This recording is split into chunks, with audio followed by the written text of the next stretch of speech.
બીનાની રસોઈમાં આજે બની રહ્યા છે મસ્ત મસ્ત મીઠા એવા લાડુ. પણ કેના છે ચલો જોઈએ. સૌ પહેલાં આપણે મેં વજનમાં 250થી 300 ગ્રામ જેટલા છે અને નાના નાના હતા એટલે 5થી 6 બીટ હતા. એને સરસ ધોઈ અને છાલ કાઢી અને નાના કટકા કર્યા છે અને મેં એને મિક્સચરમાં નાખ્યા છે. મિક્સચરમાં ક્રશ કરવાથી પાણી કે દૂધ કંઈ પણ નાખ્યા વગર એકદમ સરસ ઝીણી મતલબ ભૂક્કો સરસ થઈ જાય છે. તો એ કરે છે. તમને ખબર જ હશે કે બીટ ખાવાથી શું ફાયદો થાય. જેનામાં હિમોગ્લોબિન ઓછું છે, જેનામાં તાકાત ઓછી છે, તો એ લોકો માટે બીટ બહુ જ સારું. અને બીટ રોજ સલાડમાં ભાવે ન ભાવે તો આ બીટના લાડુ તમે જો કરી રાખો તો એમાં જે આપણે સામગ્રી વાપરીએ છીએ તે પણ એવી જ હેલ્ધી અને વ્યવસ્થિત છે કે જેનાથી તમને થોડું સારું રહેશે. તો એના માટે બીટ લઈ અને આપણે ક્રશ કરી લઈએ. ચલો, અને એનું આ જે છીણ છે એ બધું જ એક થાળીમાં કાઢી, આ 5થી 6 બીટ નાના નાના હતા એનું છે, એને એક થાળીમાં પહેલાં કાઢી લઈએ. જો એકદમ સરસ એવું રહ્યું છે, થઈ ગયું છે, એક પણ કણી કે એવું રહ્યું નથી. ચલો, હવે આપણે એને એની પ્રોસેસ શરૂ કરીએ. આપણે એક લોયામાં થોડું 2 ચમચી જેટલું ઘી લઈએ અને આ બીટના છીણને 2 ચમચી જેટલું ઘી લીધું છે, જરાક ગરમ થાય પછી એમાં આ બીટ આપણે ઉમેરી દઈએ અને પછી એને હલાવતા રહેવાનું છે અને સરસ શેકી લેવાનું છે. એટલે જે બીટ છે એ બધું જ એકદમ એક તો ઝીણો ભૂક્કો છે અને ખૂબ સરસ ઘીમાં શેકાઈ જશે. થોડીક વાર લાગશે, મતલબ 2થી 3 મિનિટ જેટલું થશે. પછી આપણે એ બીટના શેકેલા માવામાં દૂધ ગરમ આ વાટકીમાં કરીએ ને તો એ 1.5 વાટકી જેટલું છીણ છે અને એની સામે પોણી વાટકી મેં ગરમ દૂધ લીધું છે.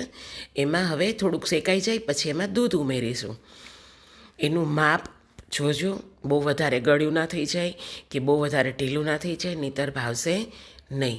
અને વાળતા વાર લાગશે, દૂધ વધી જશે તો શેકાવામાં પણ વાર લગાડવી પડશે, કારણ કે સાવ મોઇશ્ચર ઉડે ત્યાં સુધી આપણે શેકવું પડશે. તો દૂધ 1.5 વાટકીએ અડધી જ વાટકી દૂધ નાખ્યું છે અને થોડી વાર પાછું આપણે હલાવીશું. બીટના લાડુ રક્ષાબંધન માટે બનાવી રાખો અને ટાઢી સાતમમાં પણ ચાલશે. તો ચલો બીટ મંગાવીએ અને બીટના લાડુ બનાવીએ. આપણે 1.5 વાટકીએ પોણી વાટકી દૂધ ગરમ મેં વાટકીમાં કાઢી રાખ્યું હતું એ નાખ્યું છે અને એને પણ હાર્ડલી 2 મિનિટ જ થશે એક્ઝોસ્ટ થતાં. એ દૂધ બધું જ એક્ઝોસ્ટ થઈ જશે 2થી વધીને 3 મિનિટ. ટોટલી હલવો 15થી આ જે મિશ્રણ છે એ ગેસ ઉપર 15 મિનિટથી અંદર થઈ જાય છે.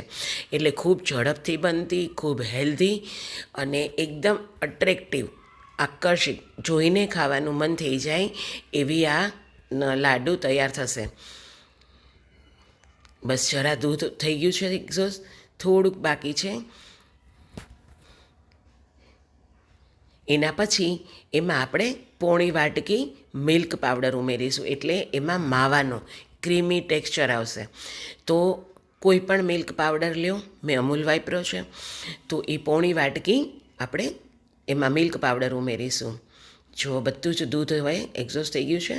હવે દૂધનો પાવડર, અને ચમચીમાં ગણો તો મોટી ચમચી 3થી 4 ભરાય એટલો પાવડર છે.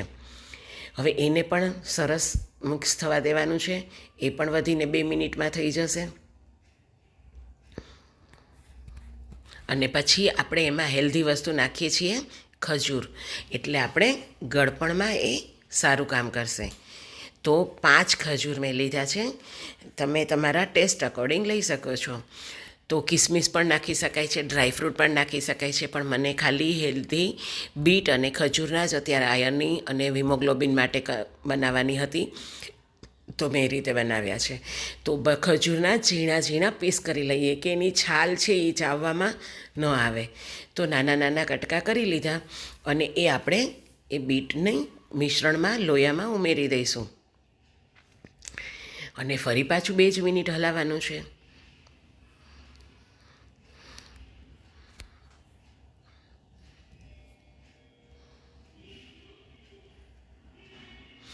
પછી આપણે એમાં ખાંડ નાખી છે. ખાંડ 2 જ ચમચી નાખી છે, કારણ કે ખાંડની એકચ્યુઅલી જરૂર જ નથી. મેં બીટ નાખ્યા ત્યારે મારો ફોન બંધ રહી ગયો હતો, તો એ રેકોર્ડિંગ આવ્યું નથી. પછી એ મિશ્રણને 1 કલાક માટે ઠંડુ થવા દીધું હતું. એકદમ સરસ ઠંડુ થઈ ગયા પછી એની લાડુળી વાળવાની અને કોપરાના ખમણમાં રગદોળી અને અલગ કરતી જવાની છે. તો રેડી છે આપણી હેલ્ધી અને ટેસ્ટી બીટની લાડુળી. ખૂબ એન્જોય કરો અને રક્ષાબંધનમાં બનાવી અને ભાઈને ખવડાવો અને ભાઈને કહેજો કે ડબલ ખવડાવે, તો તમારે પણ ડબલ ખવાશે અને ભાઈ પણ થોડો હેલ્ધી વસ્તુ ખાશે. ચલો, બીટની લાડુને એન્જોય કરો. ખૂબ સરસ, ખૂબ સ્વાદિષ્ટ અને એકદમ દેખાવડી લાડુળી એકદમ દેખાવમાં ખૂબ મસ્ત બની છે કે જોઈને જ મન થઈ જશે. તો જોતા રહો બીનાની રસોઈ. Love you. Take care.